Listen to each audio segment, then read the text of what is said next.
रानी लक्ष्मीबाई भी अपने आखिरी युद्ध लड़ रही थी, लेकिन नाना साहेब अभी भी अंग्रेज़ों को चकमा देने में कामयाब रहे और फिर उन्होंने एक ऐसा युद्ध लड़ा जो उनके लिए काफ़ी निर्णायक साबित हुआ।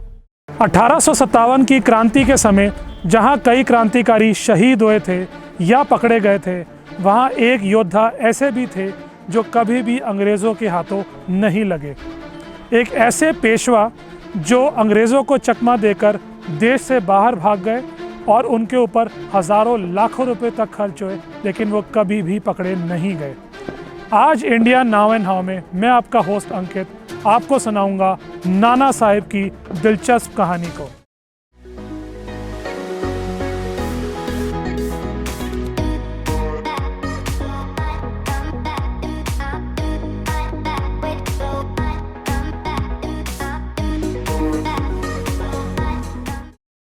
नाना साहेब पेशवा द सेकंड का असली नाम था धोनू पंत, जिनका जन्म नासिक में हुआ था 19 मई 1824 को। उनको आखिरी पेशवा बाजीराव द सेकंड ने अडॉप्ट किया था, जिसके बाद वो कहलाए गए नाना साहेब पेशवा द सेकंड। उस टाइम मराठा साम्राज्य थर्ड एंग्लो मराठा वॉर, जिसे east India company Maratha war भी कहते हैं, उसकी हार से खत्म हो चुका था।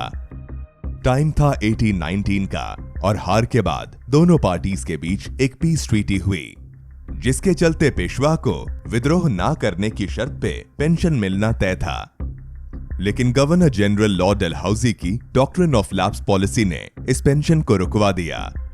इस पॉलिसी के तहत जिस भी राजा का कोई अपना बेटा नहीं है, उसका राज्य ऑटोमेटिकली कंपनी सरकार के अंडर ही माना जाएगा। अडॉप्टेड होने के कारण कंपनी सरकार ने उनको लीगल वारिस नहीं माना और पेंशन देने से मना कर दिया। गुस्से में आए नाना साहिब ने अपने दीवान अज़ीमुल्लाह खान के साथ एक दल 1853 में इंग्लैंड भेजा, लेकिन उससे भी कुछ फायदा नहीं हुआ। 1857 का साल आया और नाना साहिब ने अंग्रेजों की साइड में होने का ऐलान किया।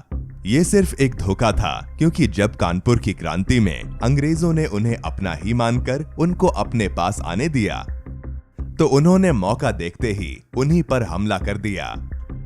वो ग्रैंड ट्रंक रोड के रास्ते दिल्ली में बहादुर शाह जफर से मिलने वाले सिपाहियों से मिले और उन सबको अपने साथ मिला लिया।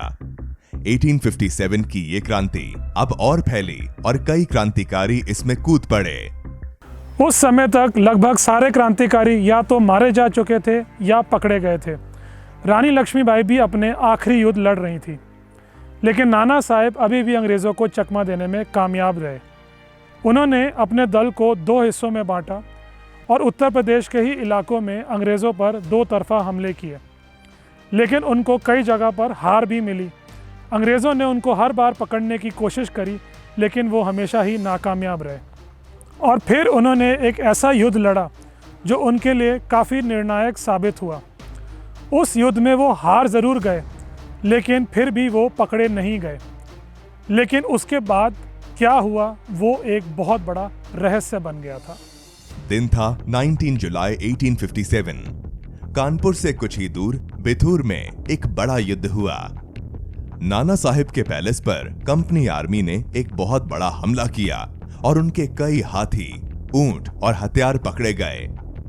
नाना साहिब की पर्सनल सिल्वर हैंडल से बनी तलवार सामने आई, जिसे देखकर लगा कि जल्दबाजी में वो छूट गई है, पर नाना साहिब बच निकले। उनके जनरल तात्या तोपे कानपुर में लड़ते रहे और उन्होंने और मणिकर्णिका तंबे उर्फ रानी लक्ष्मीबाई ने 1858 में ग्वालियर में उन्हीं को अपना पेशवा घोषित कर दिया।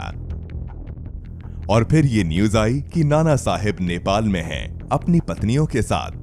वो नेपाल के प्राइम मिनिस्टर की शरण में हैं। फिर ये भी न्यूज आई कि 24 सितंबर 1859 को शिकार के दौरान मारे गए। फिर 1861 में एक लोकल ने बताया कि वो नाना से हाल ही में मिले थे। कुछ लोगों ने तो उन्हें इस्तांबुल में भी देखे जाने की बातें करी, लेकिन फिर दो बड़े क्लेम हुए, जिनमें से एक बहुत सीरियस था।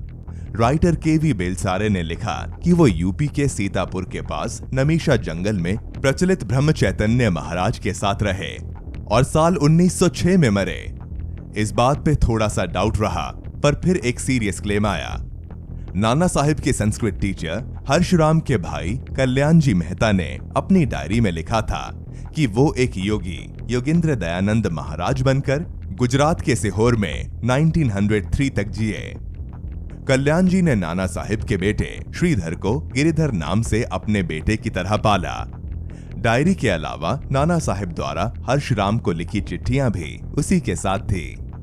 गिरिधर के बेटे केशव लाल मेहता ने इनको 1970 के आसपास ढूंढ निकाला और इनको 1992 में हमारे नेशनल म्यूजियम ने ओरिजिनल माना। ये उनके बारे में अब तक का सबसे बड़ा प्रूफ था। नाना साहिब का ना पकड़ा जाना अंग्रेज़ों के लिए एक शर्मनाक बात से कम नहीं थी।